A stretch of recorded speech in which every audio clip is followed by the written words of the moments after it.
Welcome to Curriculum Encounters, a podcast about exploring knowledge wherever you find it. And thinking about what kind of knowledge matters for teaching and designing curriculum. I'm Sarah Girth-Vandenberg. And my name is Jackie Simmons. I'm a lecturer from the Department of Curriculum and Teaching at Columbia University's Teachers College.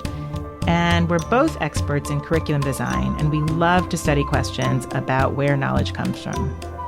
This episode is for educators who have thought maybe about classroom design, but not quite how the aesthetics of the spaces where you teach and learn matter for the knowledge and learning that's happening there. And Teachers College is a learning environment, so we're starting our exploration right here at home. If you're listening from beyond Teachers College, we hope you'll consider how these encounters might look in your own learning environment. And stay tuned for future seasons when we have curriculum encounters in other kinds of spaces. This episode, we're looking at aesthetic choices made here at Teachers College. And that means we're looking really closely at all of those details. We're going to ask you in this episode to pay particular attention to what it looks like, what it feels like, how it sounds. How do all of those aesthetic elements orient you towards learning, towards the relationships that you develop there, towards the knowledge that may be shared in those spaces? Come with us to two different kinds of spaces at Teachers College and unpack what aesthetic elements and choices are and how they matter and what else we might be able to do. Hi, Sarah. Hi, Jackie. We're in Grace Dodge, 5th floor. I forget which room exactly. Right. It's one of the newly renovated classrooms at Teachers College. We chose this classroom because of the design choices that were made in this renovation. There are so many textures going on in this room right now. Yeah. They're shiny textures, like these are the whiteboard tables, whiteboard walls. Everything's got kind of this high-tech gloss. They've turned these windows into seats with this wood paneling that really takes advantage of the interesting architecture of the windows at the top of the building.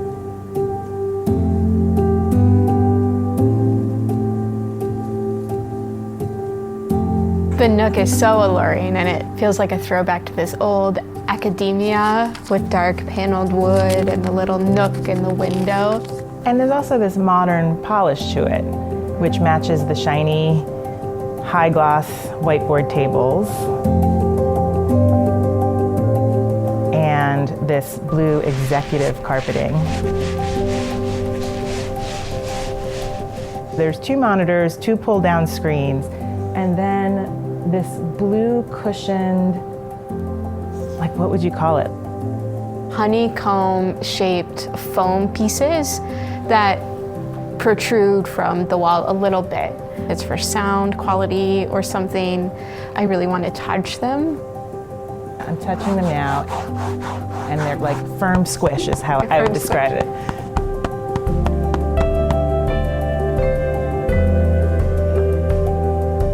So we've got this high-tech meets tradition and a lot of technology. So all of the new classrooms here at TC are being outfitted with media consoles built in to the room. It's all built into the walls, the wiring, the cameras, the projectors, the audio. And so much of that infrastructure is invisible. It's kind of interesting to think about all of those choices being a part of a room design, but then also having this incredible impact on the teaching and the learning that happens here. We've recounted many things about the learning environment, and we're in these spaces at TC to just really ask this question over and over again about the kind of knowledge that it speaks to. What's happening here? What did we just do by dissecting the environment and what kind of space this is and what it's intended to do?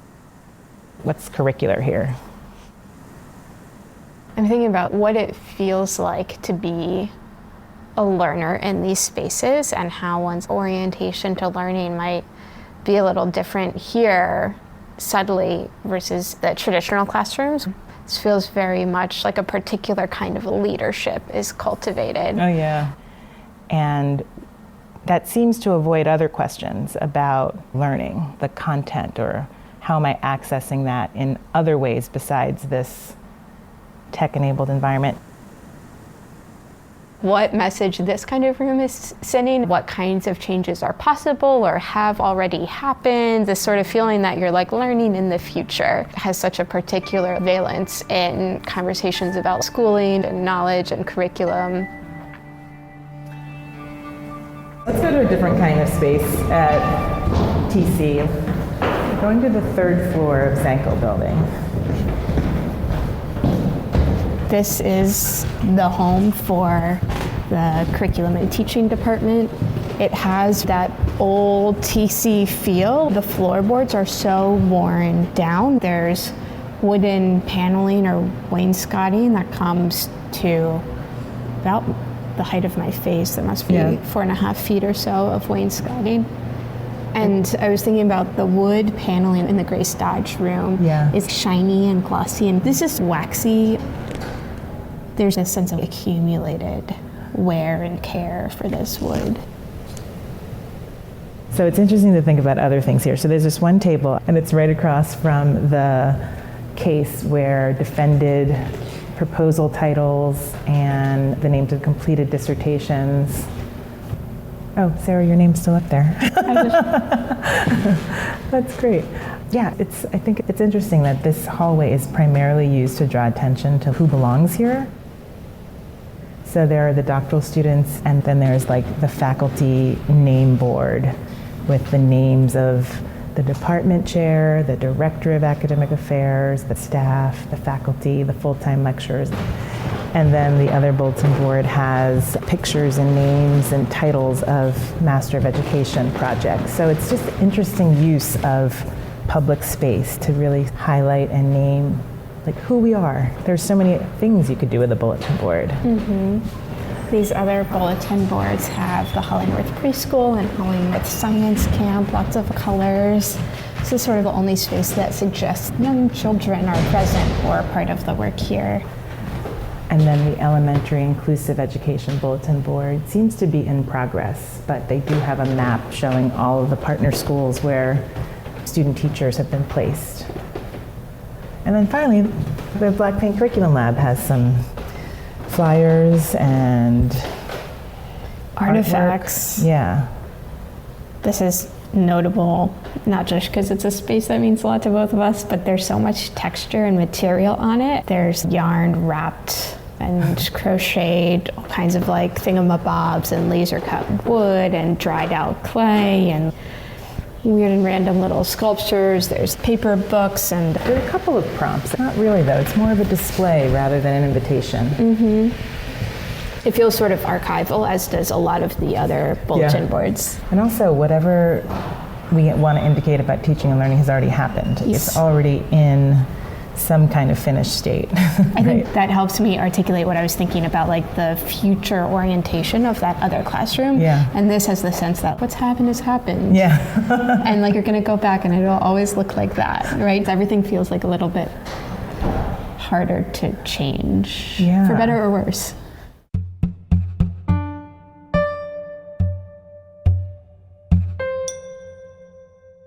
So Jackie, we visited these spaces, and now we get to talk about what we were doing there and what this conversation is about. Yeah, I think we were doing a little bit of curricular work. We were paying attention to not just what the spaces looked like or how they made us feel, but really what potential was there for them. What kind of knowledge did these observations lead us to as we thought about each space as an academic space at Teachers College. You called this curriculum work, which I love. And I imagine a listener might be thinking, but you haven't talked about any curriculum. What's being learned in these spaces? What course meets there? So I just want to name that when we say we're doing curriculum work, we actually want to draw folks in with us to a conversation around the other kinds of knowledge at work in these spaces. And here, as you talked about, we're attending to the qualities of a space, the design choices, what we're calling aesthetics. And so that might be the lighting, the color, the textures, those design choices and design elements, the qualities of a space that have an effect on us and through which we are learning something before we've even been introduced to the sort of formal knowledge that might take place here. Yeah, and I think it's always easy to just reference back to the kinds of learning spaces that we're familiar with. Mm-hmm. You walk into a classroom and you see a whiteboard or a blackboard at one end of the room, and then a row of desks or tables and chairs in front of that blackboard. It automatically communicates a certain kind of learning is happening. And while that might be useful for certain kinds of content, it doesn't always work for the things that we want to be able to teach or the topics or interests that our students have. So how do we start to reimagine that? I think that's why this is such a valuable exercise, because when we talk about possibilities and potentials, we're really talking about futures. We're really talking about what could possibly be the classrooms of the future, the learning spaces of the future. I almost don't even want to say classrooms, because even to suggest that they have to take place in a room is already confining. So I think tapping into this time to let these noticings move us in some way can be valuable for any educator or learner who wants to just expand those possibilities and potentials. And I think a lot of educators do already care a lot about what we're calling an aesthetic kind of knowledge without maybe naming it as such. And I don't know that everyone values it, or maybe you can feel like, I care about this. I'm putting so much time into thinking about how my classroom looks or how my learning space looks.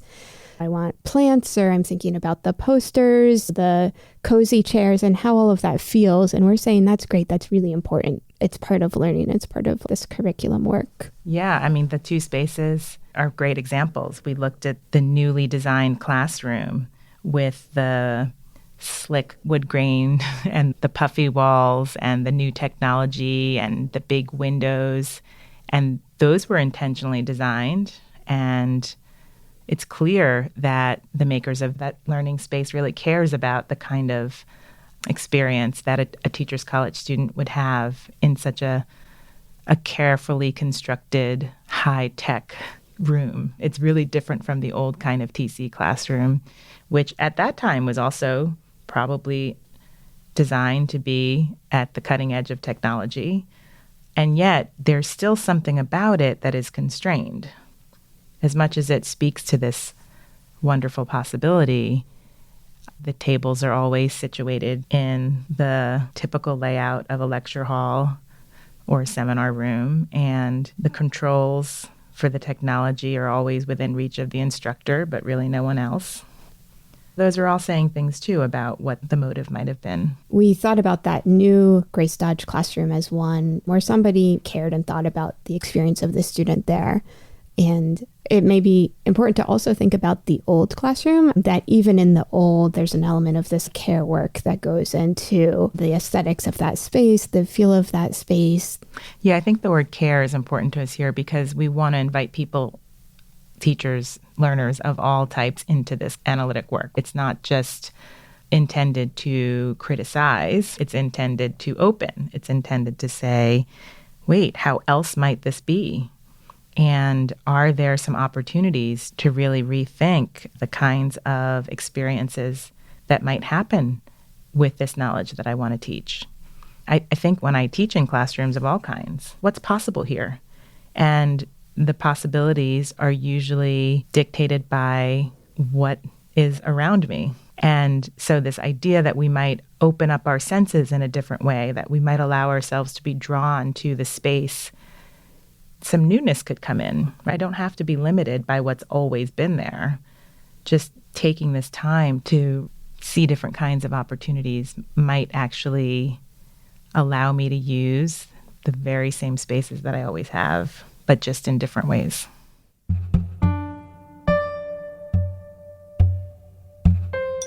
I I'd love to go into an example of that by talking about the unusual window nooks where maybe old eaves were. And they felt like the kinds of nooks you would read in as a kid. And there's that sense of imagination that's sparked there where I don't know how often reading in the window nook happens in the classes and courses that take place there, but how lovely if it did, or we let more of that imagining and memory into a space through what these qualities spark for us and evoke for us.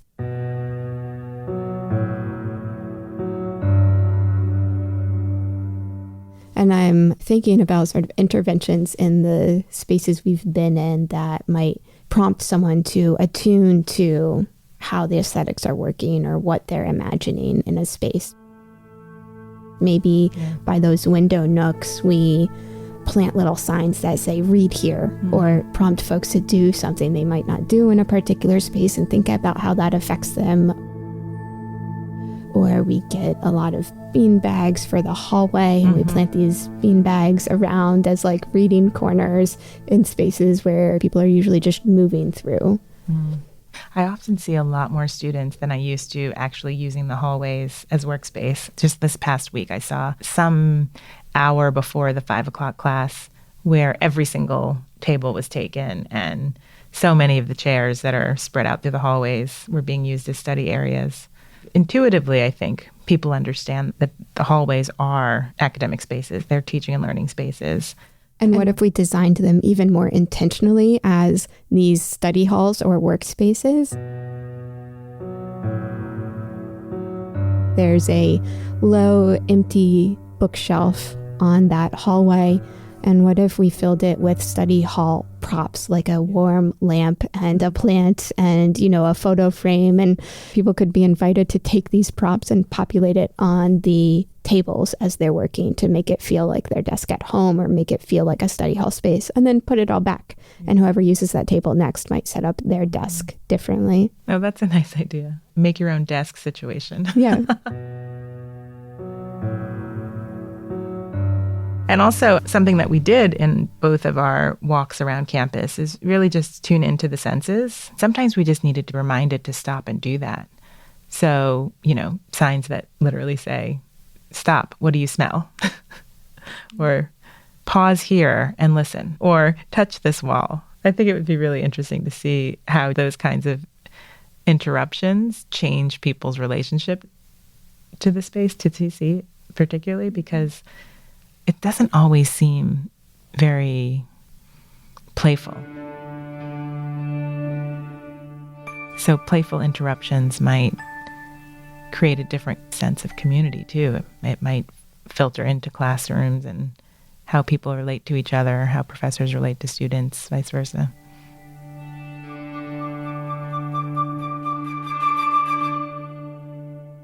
I'm trying to imagine an activity that helps people become more aware of how these design choices aren't necessarily givens. For example, the color of the wall feels like such a given. It's this sort of neutral ivory color you see everywhere. What if we had a bunch of paint swatches and said, TC is repainting this hallway. What color do you vote for? As this imaginary campaign, that exercise is one that might have people slow down and say, yeah, wait a sec, what if this wall was mauve or brick red or like sky blue? How would I feel? How might that be different? What do I want for myself? What do other people want? It almost seems as if this is a fantasy of redesigning Teachers College for our own personal interests and benefits. But I'm thinking it's one of the reasons why I value flexible base where you can redesign it every time you teach a new lesson. And it never feels boring. Mm-hmm. It always seems like because we can move our bodies differently, then somehow the learning feels fresh and exciting. And maybe that would get tired and old, but not right now.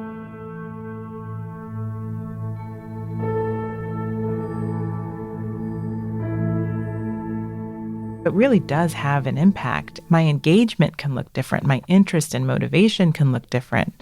And there are, of course, schools that are able to do that. It always seems like it requires extra funding. But maybe a lot of times we're talking about just removing the assumptions behind things and letting that be a way to reimagine curricular space. I'm glad you said that, because I think it helps come back to this point we're making, that through the aesthetics of a space, these design choices, learning has sort of been primed and is happening already. This sense of malleability and flexibility affords so much potential and possibility, whereas usually those choices feel so fixed and so given as the backdrop and background you have to work with and imagine around.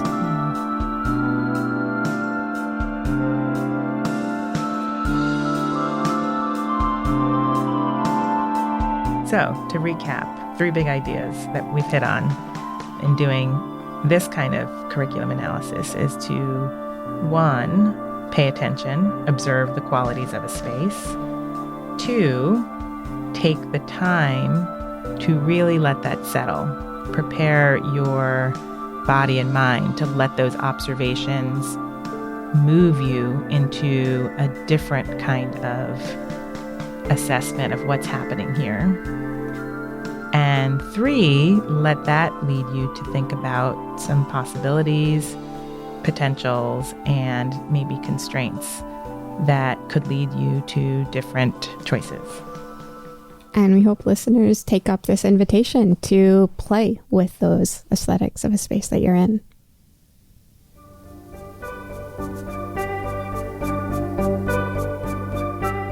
The Black Paint Curriculum Lab is a research and design space housed within the Department of Curriculum and Teaching and Digital Futures Institute at Teachers College. It was developed to theorize curriculum making practices in a wide range of contexts and for diverse populations.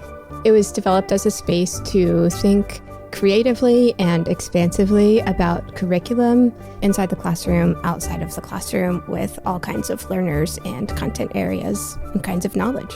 Throughout the season of episodes, we'll be looking at knowledge as it occurs at Teachers College in all kinds of spaces by looking at aesthetic choices, sensory inquiry, and materiality. Curriculum Encounters is a production of the Digital Futures Institute at Teachers College, Columbia University. It was edited by Jen Lee and the both of us. Our theme music is designed by Noah Tichy. Listen to episodes of this podcast on our website or wherever you get your podcasts. And if you have comments, email us at curriculumencounters@tc.edu.